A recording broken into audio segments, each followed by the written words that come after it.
Abramos as Escrituras, a palavra de Deus, no livro de Atos dos Apóstolos.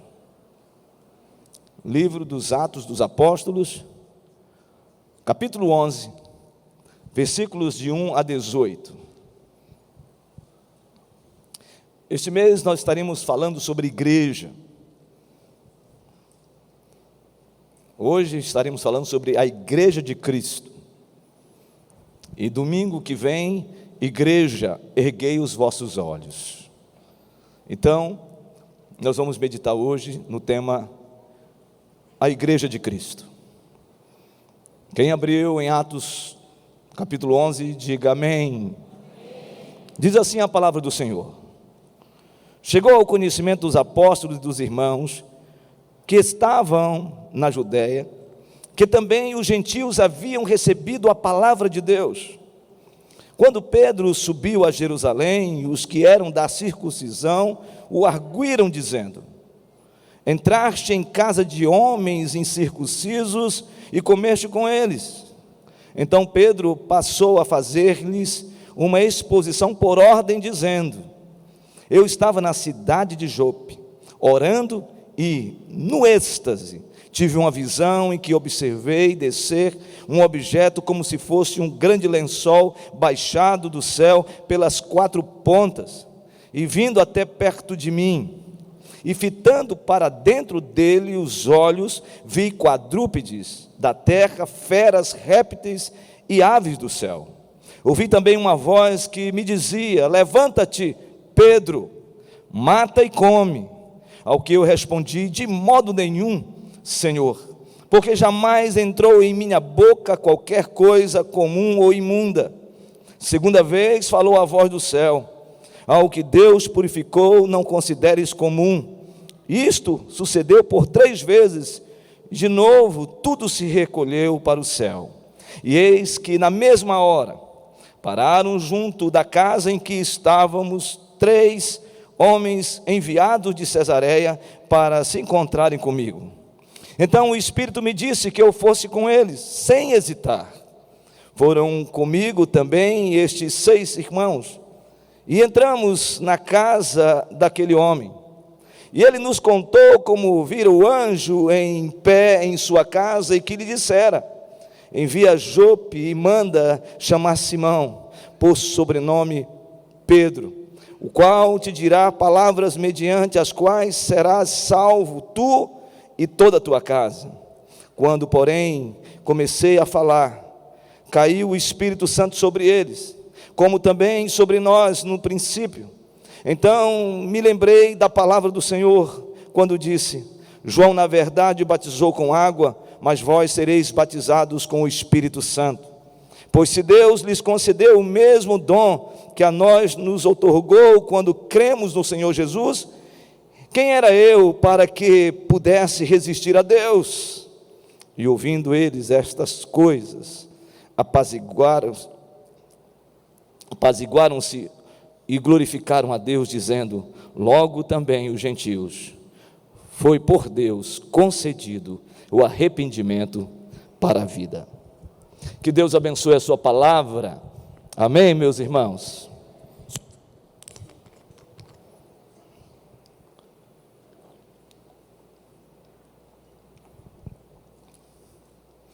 A Igreja de Cristo.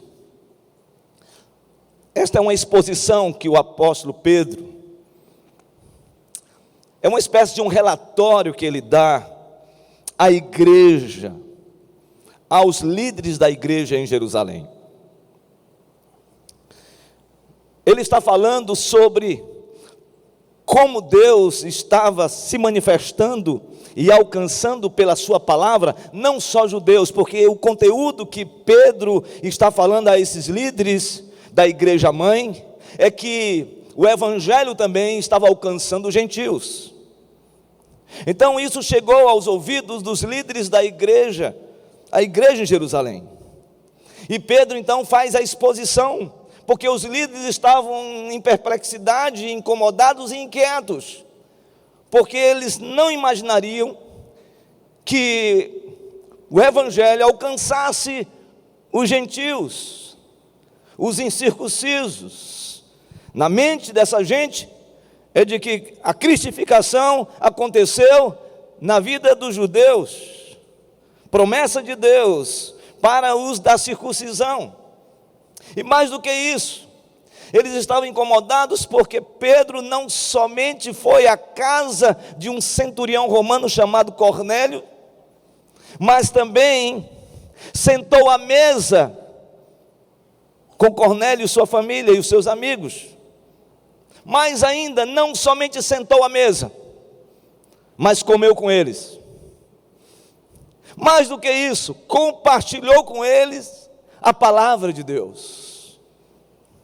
E isso gerou um sentimento assustador, porque Pedro começa a relatar de que o que ele estava fazendo no meio daqueles gentios, no meio daquelas pessoas que não eram do arraial de Israel, era um mandado divino. Deus tinha mandado, Deus tinha ordenado que ele fosse à casa de Cornélio. E quando ele foi à casa de Cornélio, ele diz que foi não só por uma ordem divina, um mandado divino, mas também, e acima de tudo, por uma visão que Deus dera a ele. E essa visão veio do céu. E a visão era que um lençol descia do céu, e dentro do lençol havia animais impuros, quadrúpedes, feras, répteis e aves do céu. O Dr. Hackham, que escreveu um comentário expositivo de Westminster, ele diz que esta figura do lençol com animais imundos era, na verdade, uma figura que caracterizava também a igreja de Cristo. E é sobre isso que eu quero falar com você hoje. Eu quero falar sobre a igreja de Cristo, e como caminha esta igreja, e como essa igreja avança, como ela se manifesta. E a primeira coisa que esse texto nos ensina é que a igreja de Cristo caminha sob uma visão divina. Uma visão divina. Por favor, observe o versículo de número 6.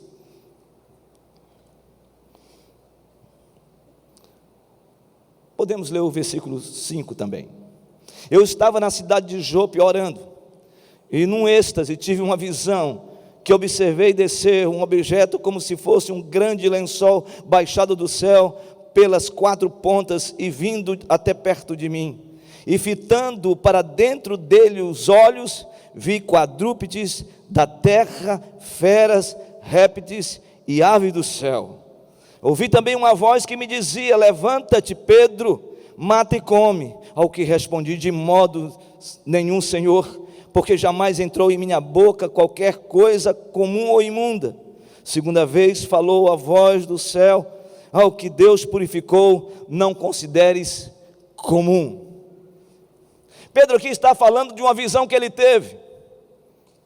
E nessa visão que ele teve, ele se deparou com um lençol contendo animais imundos, impuros, e que para um judeu era algo horrendo, era inconcebível, era inimaginável um judeu pudesse comer carne impura, imunda, quadrúpedes, feras, répteis, aves dos céus. E o Senhor diz para Pedro: Pedro, levanta-te, mata e come. Ele relutou 3 vezes, ele não quis comer. E eu fico imaginando a cena de Pedro: Senhor, o Senhor me conhece, eu sou um judeu, eu nasci nas tradições judaicas, eu nasci dentro da perspectiva veterotestamentária, o Senhor sabe que eu não tenho parte, eu não posso participar de coisas imundas. E o Senhor diz: mata e come. Em outras palavras, o que Deus estava dando a visão a ele é que este homem não somente iria compartilhar as verdades de Deus com os judeus, mas que Deus estava levando Pedro para falar para um gentio, para um incircunciso.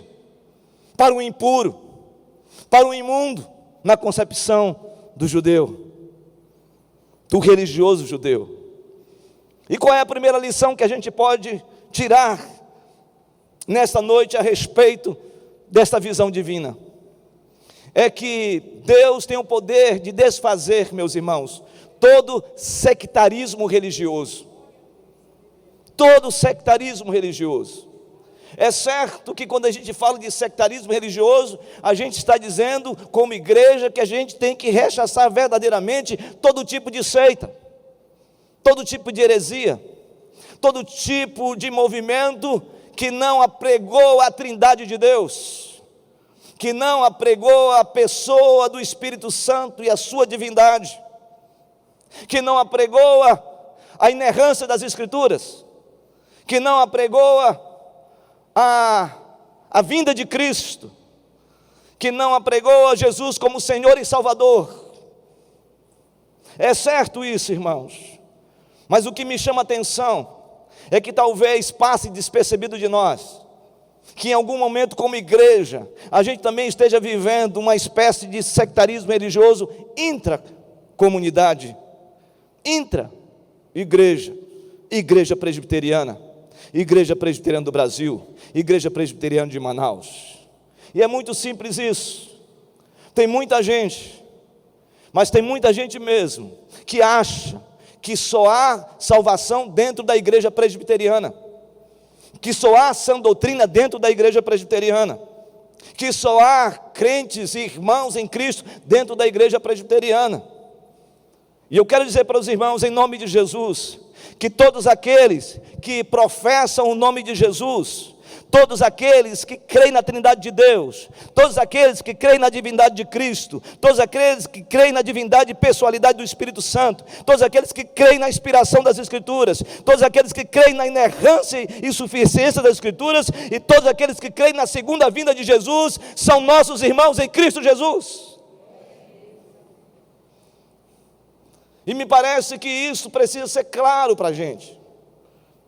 A despeito de sermos uma igreja reformada, que temos nossa centralidade nas Escrituras, que nos opomos a qualquer tipo de heresia e de seitas que negam a pessoa de Cristo, e que tantas outras doutrinas básicas da nossa fé, me parece que nós estamos colocando muita gente no mesmo balaio. Me parece que nós não estamos reconhecendo tantos irmãos das igrejas batistas, irmãos das igrejas metodistas, irmãos das igrejas Assembleia de Deus, irmãos das igrejas pentecostais, irmãos que professam os ensinos que eu falei aqui anteriormente, irmãos e irmãs, todos esses irmãos da igreja congregacional e tantos outros de comunidades que prezam pela palavra de Deus, são nossos irmãos em Cristo, são nossos irmãos. Mais ainda, eu quero ainda fazer um recorte um pouco mais claro. Me parece que dentro da própria igreja presbiteriana, quando nós encontramos um irmão mais evangelical, um irmão mais avivado, um irmão mais conservador, um irmão um pouco mais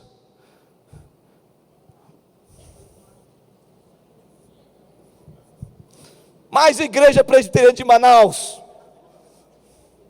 me parece que a gente muitas vezes caminha por uma espécie de sectarismo. Se o irmão não levanta a mão, o irmão não é de Deus. Se o irmão não bate palma, ele também não é de Deus. Se o irmão canta, porque tem gente até que canta, mas não bate palma, e tem gente que bate palma e não canta. Mas o pior é que tem gente que não consegue bater palma, porque se ele cantar, ele não consegue bater palma. Há alguém assim aqui? Não levante a mão. O que eu quero dizer é que não importa se você é um evangelical, se você é um fundamentalista, se você é um conservador, se você é uma pessoa um pouco mais avivada, uma pessoa mais alegre espiritualmente, não importa, meu irmão, se você foi lavado pelo sangue de Jesus, se você foi reconciliado em Cristo Jesus, se você foi regenerado do Espírito Santo, se você foi restaurado pelo poder de Deus, você é de Deus e nós somos irmãos em Cristo Jesus.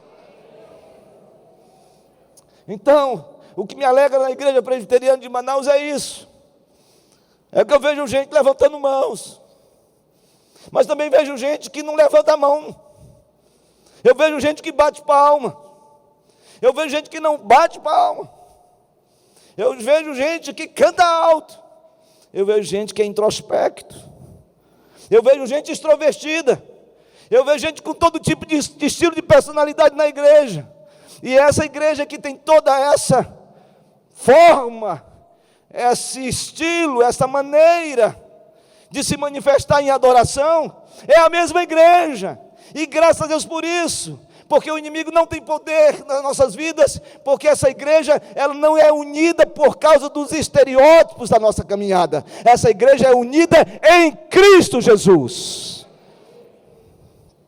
em Cristo Jesus.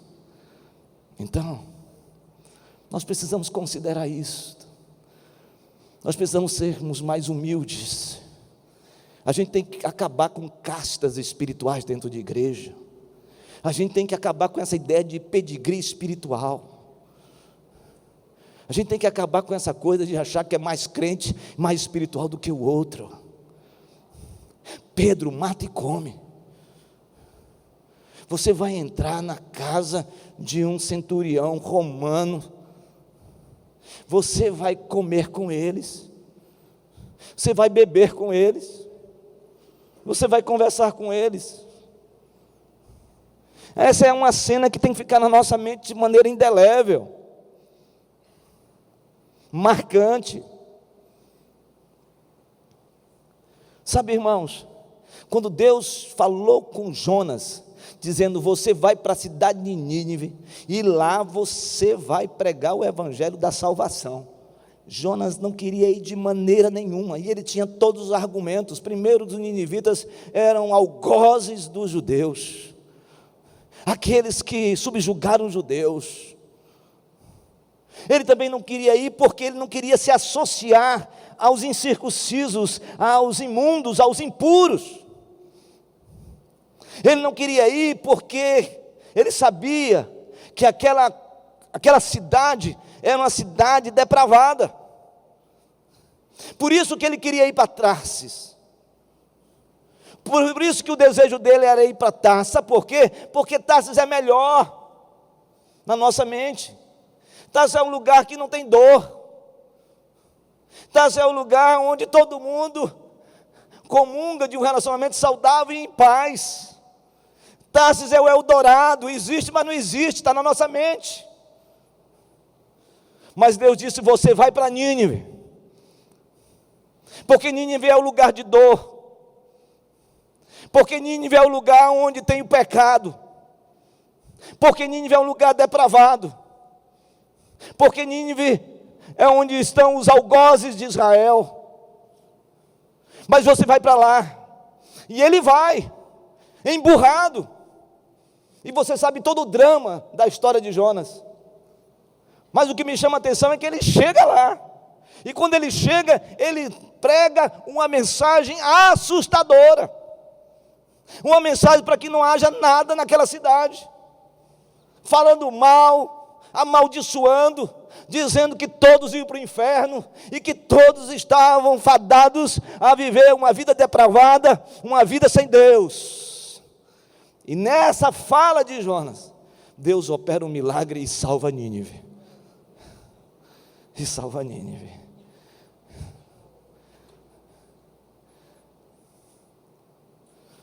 É isso que a gente precisa entender. A gente precisa entender que Deus deu uma visão para a igreja dele.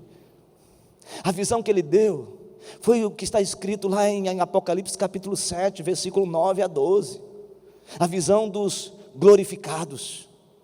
A visão onde João diz: eu tive uma visão, e depois do que eu vi, o que eu vi, eu vi uma grande multidão, totalmente envolta de vestiduras brancas, uma multidão de glorificados, uma multidão que estavam diante do Cordeiro. Essa multidão eram nações, essa multidão eram tribos, essa multidão eram os povos, todos lavados pelo sangue do Cordeiro, e diante do Cordeiro começaram a clamar, começaram a dizer, começaram a verbalizar: a Ele, o Deus eterno, a glória, o louvor, o domínio, o poder, pelos séculos dos séculos, amém. Que igreja é essa, irmãos? Então nós não podemos estar circunscritos achando que nós somos os únicos na face da terra, eleitos de Deus. Não, os eleitos de Deus estão em várias nações, os eleitos de Deus estão em várias tribos, os eleitos de Deus estão entre tantos povos existentes nesta terra. Os eleitos de Deus estão além de uma denominação, os eleitos de Deus são todos lavados pelo sangue do Cordeiro.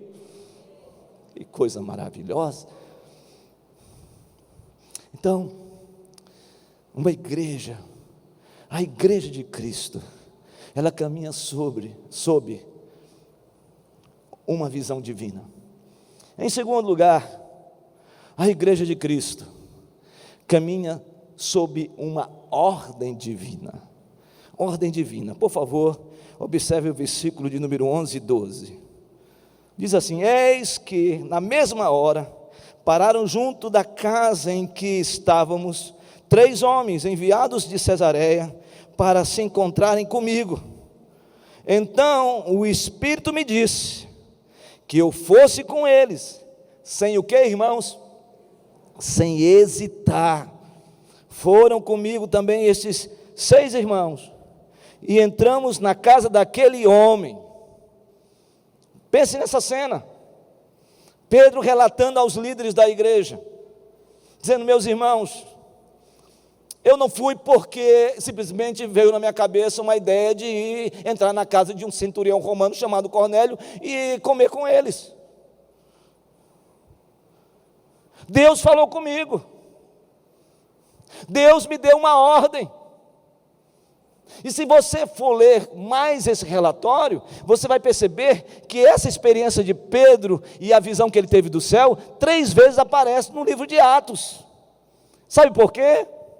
Porque a ênfase que ele queria dar era no conteúdo da mensagem, de que o evangelho não era somente para os judeus, mas também para os gentios. Então Pedro relata isso dizendo que 3 homens chegaram à porta dele. Aonde? Em Jope. Na casa de quem? Simão o curtidor. E quando param, dizem a ele: o centurião romano, Cornélio, está te chamando. E o texto diz que este homem vai por uma ordem divina e não hesita, não questiona, não argumenta, não entra num processo de diálogo com Deus, simplesmente ele recebe a ordem e vai. E ao chegar na casa, ele entra na casa, ele senta à mesa, ele come com a família de Cornélio, com os amigos de Cornélio. Mais do que isso, ele compartilha. E quando ele compartilha, diz o texto sagrado que o Espírito de Deus caiu sobre eles. Eu penso que nós precisamos resgatar o mandato cultural de Deus na nossa caminhada. Aquilo que está escrito em Mateus capítulo 28, versículo 16 a 20. Quando o Senhor diz que toda autoridade lhe foi dada no céu e na terra, e Ele agora dá autoridade, revestimento de poder aos discípulos. Para quê? Para pregar o Evangelho, para fazer discípulos, para anunciar o ensino real, verdadeiro, genuíno da palavra de Deus, para batizá-los em nome do Pai, do Filho e do Espírito Santo, para que eles saibam que o Senhor está com a sua igreja em todos os momentos da sua caminhada. Eu penso, irmãos, que nós precisamos pensar a respeito disso. Me parece que nós ficamos, como eu disse, circunscritos, limitados apenas a este lugar, achando de que simplesmente o domingo é o dia do Senhor, e nós não transformamos o domingo numa pedagogia de encorajamento para que possamos pregar o Evangelho à nossa família, aos nossos amigos, às pessoas do nosso trabalho, às pessoas da escola, às pessoas que estão nas faculdades, às pessoas que são do nosso círculo de amizade. Eu não consigo conceber, irmãos, nós estarmos dentro de uma casa onde o Senhor nos resgatou e sabendo que o meu pai, a minha mãe, o meu irmão, a minha irmã, o meu neto, a minha neta, alguém da minha casa está ali que ainda não se rendeu a Jesus e pode ir para o inferno. Será que isso não nos incomoda? A ordem de Deus é essa: vá à casa de Cornélio. Mas eu vou mais além. Este homem entrou numa casa de gentio, entrou na casa de um incircunciso, entrou na casa de um imundo, de um impuro na concepção dos judeus. Será que isso não nos ensina também que nós fomos alcançados pela graça de Deus e nós somos gentios? Ou nós éramos gentios nesse sentido? E nos tornamos co-herdeiros com Cristo, e agora somos do novo Israel de Deus. E se nós somos o novo Israel de Deus, se somos agora filhos dessa promessa abraâmica na perspectiva do Novo Testamento, como diz Gálatas no capítulo 3, versículo 16 em diante, talvez a gente precise ir um pouco mais além. Esse cântico diz: logo eu, tão vil pecador, pela graça de Deus, de maneira irresistível, eu fui alcançado. Você foi alcançado? Você acredita que esse poder transformador de Deus na vida de um judeu não poderia fazer na vida de um gentio? E se Deus tem o poder de transformar um gentio, Deus não pode transformar um prostituto ou uma prostituta? Deus não pode transformar um homossexual pelo poder do Evangelho? Deus não pode transformar um viciado em drogas, na heroína, na maconha e tantos outros, e na bebida alcoólica terrível? Deus, será que não tem poder de fazer com que aqueles que andam no ocultismo, no mundo espiritual tenebroso, sejam arrancados, libertos pelo poder de Deus? Então Deus está nos dando uma ordem. A ordem é essa: vá e entre num lugar que aos seus olhos você acha que essa pessoa não pode ser transformada, mas vá, porque você não vai sozinho, você vai no poder de Deus. Então não fique com essa apologia de, em nome de não se envolver com pessoas impuras, eu não entro nessa. Sabe, irmãos, nós não abrimos mão das verdades absolutas de Deus e dos valores cristãos, mas isso não pode nos impedir, isso não pode ser uma muleta, apenas uma espécie de desculpas para que a gente fale do amor de Deus para aqueles que são e precisam da graça de Jesus. Não tem pecado que Deus não possa salvar, libertar e transformar. A única coisa que leva alguém ao inferno é quando essa pessoa rejeita a obra do Espírito Santo de Deus. Então, você que está aqui hoje, e que se olha, que se vê, e ao se ver, e ao ouvir a sua realidade, Você acha que você não pode ser alcançado? Você não pode ser amado? Você não pode ser transformado por causa do tétrico pecado que tem nas mentes, te assedia e me assedia, do terrível pecado? Eu quero dizer para você que tudo pode acontecer, tudo pode ser transformado quando o evangelho da graça é pregado na autoridade do Espírito Santo. Então Deus está nos dando uma ordem: não pare, acreditem, orem pelas suas famílias, orem pelos seus amigos, orem por quem está sofrendo, orem e vamos em frente. Então a igreja de Cristo caminha sob uma visão divina, a igreja de Cristo caminha sob uma ordem divina, e a igreja de Cristo, ela caminha sob uma ação divina, uma ação divina. Observe, por favor, o texto sagrado, a palavra de Deus, no versículo de número 13. E ele nos contou como vira o anjo em pé em sua casa, que lhe dissera: envia a Jope e manda chamar Simão, por sobrenome Pedro, o qual te dirá palavras mediante as quais serás salvo, tu e toda a tua casa. Quando, porém, comecei a falar, disse Pedro, relatando isso aos líderes, caiu o Espírito Santo sobre eles, como também sobre nós no princípio.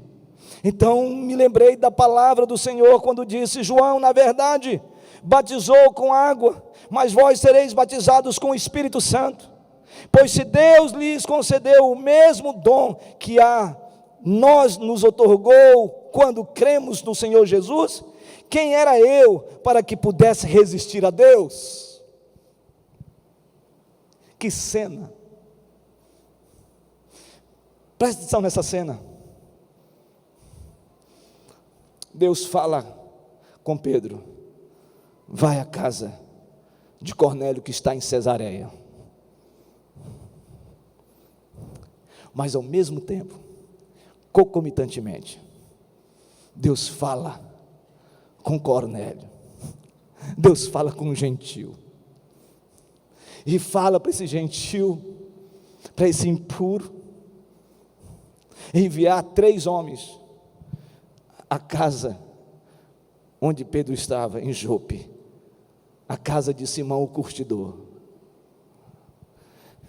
Quando esses 2 homens se encontram, Pedro e Cornélio, acontece algo, porque a manifestação de Deus, ela foi concomitante, a manifestação de Deus foi simultânea, a manifestação de Deus foi algo tão extraordinário, tão sobrenatural, que Deus estava trabalhando nesses 2 homens, para que ele realizasse o seu propósito divino.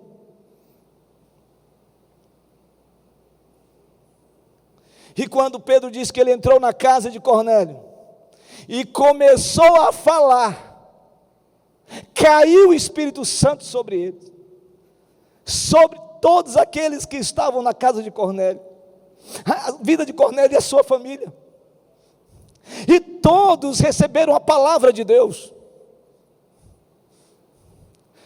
todos foram tocados pelo poder de Deus. E Pedro diz: assim como aconteceu no princípio, ou seja, assim como aconteceu o derramar, o descer do Espírito Santo sobre nossas vidas, lá em Atos 2, agora, as implicações do que aconteceu em Atos 2, no Pentecostes, aconteceu com esses gentios. Eu não estou falando que foi um outro Pentecostes, eu estou falando que as implicações do Pentecostes, do derramado do Espírito de Deus, começou a soprar no meio também dos gentios, e o Espírito Santo foi derramado sobre a vida de Cornélio e sua família. O Espírito Santo de Deus, irmãos, esta é a ação divina, é o poder do Espírito, assim como o texto bíblico fala-nos claramente, em João capítulo 3, versículo 8, de que o Espírito de Deus sopra onde quer, irmãos, quando Ele quer, e onde e de que maneira Ele quer se manifestar.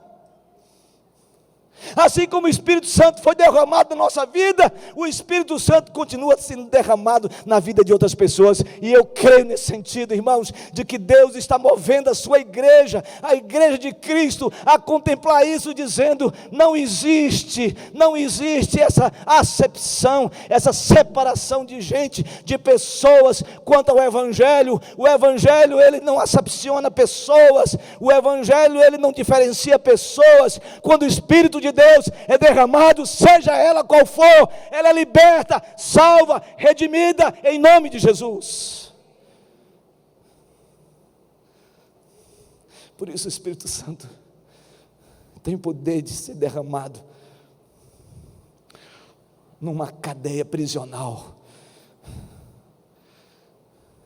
O Espírito Santo pode aplicar regeneração na vida de alguém que tem uma vida depravada. O Espírito Santo tem o poder de aplicar regeneração na vida de gente que está alheia, longe, indiferente de Deus, mas que precisa da graça de Deus. É o Espírito Santo que faz, irmãos. Você não veio aqui por acaso, foi o Espírito Santo que trouxe você. Então a igreja de Cristo é isso.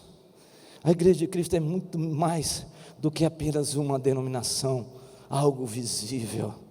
A igreja de Cristo, irmãos, são todos aqueles que foram alcançados pelas misericórdias do Senhor. Aí sim, essa igreja invisível, ela se reúne como no dia de hoje, aqui, visivelmente, como igreja, experimentando a visão divina, experimentando a ordem divina, experimentando a ação divina.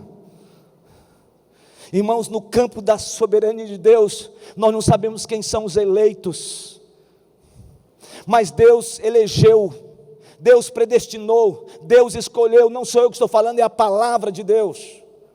Mas no campo dessa soberania, eu não posso isentar da minha caminhada a responsabilidade humana. E no campo da responsabilidade humana, por eu não saber quem são, eu fui chamado para pregar o Evangelho. Você foi chamado para pregar o Evangelho. Nós fomos chamados como igreja para pregar o Evangelho. A gente está celebrando aqui cerca de 700, 800 pessoas que adentraram a igreja. Irmãos, se nós crermos e acreditarmos na ação e na intervenção do Espírito Santo, milhares e milhares de pessoas serão tocadas através da sua vida, e não vai haver espaço nesse lugar para a glória de Deus. Eu quero concluir esta mensagem hoje, chamando sua atenção para aquilo que Paulo fala à igreja de Gálatas, a igreja da Galácia, aos Gálatas, uma igreja que estava sendo influenciada por um pensamento judaizante. Paulo escreve algo contundente para a igreja, e eu quero encerrar esta mensagem lendo esse texto com você. Por favor, abra a sua Bíblia em Gálatas capítulo de número 3, Gálatas capítulo 3,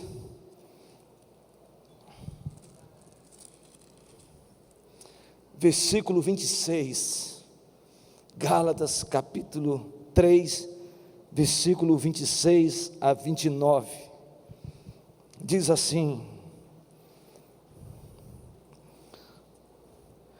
pois todos vós sois filhos de Deus mediante a fé em Cristo Jesus, porque todos quanto fostes batizados em Cristo, de Cristo vos revestistes. E aí ele diz: portanto, dessarte, não pode haver judeu, nem grego, nem escravo, nem liberto, nem homem, nem mulher, porque todos vós sois um em Cristo Jesus. E se sois de Cristo, também sois descendentes de Abraão e herdeiros segundo a promessa de Deus. Você pode dar um amém poderoso agora? Sabe o que significa isso?